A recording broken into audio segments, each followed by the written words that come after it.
மத்திய அரசு ஊழியர்களுக்கு இணையான ஊதியம் உள்ளிட்ட கோரிக்கைகளை நிறைவேற்ற வலியுறுத்தி டிசம்பர் மாதம் 4ஆம் தேதி பள்ளிக்கல்வித்துறை இயக்குநர் அலுவலகத்தை முற்றுகையிடும் போராட்டத்தில் ஈடுபடப் போவதாக ஆசிரியர் கூட்டமைப்பான ஜாக்டோ அறிவித்துள்ளது. சென்னையில் செய்தியாளர்களிடம் பேசிய ஜாக்டோ கூட்டமைப்பின் ஒருங்கிணைப்பாளர் இளமாறன் இதனை தெரிவித்தார். 18 ஆசிரியர் சங்கங்களை சேர்ந்த 10,000 ஆசிரியர்கள் இந்த போராட்டத்தில் கலந்து கொள்வார்கள் என்றும் அவர் கூறினார். பழைய ஓய்வூதியத்தை அமல்படுத்த வேண்டும் போன்ற கோரிக்கைகளை நிறைவேற்ற கோரி இந்த போராட்டம் நடைபெற இருப்பதாக அவர் தெரிவித்தார்.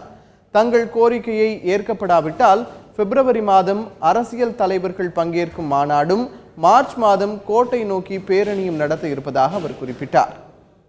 இதுவரை எங்கள் கோரிக்கை சார்ந்த அறிவிப்பு எதுவும் வராத நிலையில் பெருத்த ஏமாற்றமும் அதிர்ச்சியும் ஆசிரியர் மத்தியில் ஏற்படுத்தப்பட்டுள்ளது.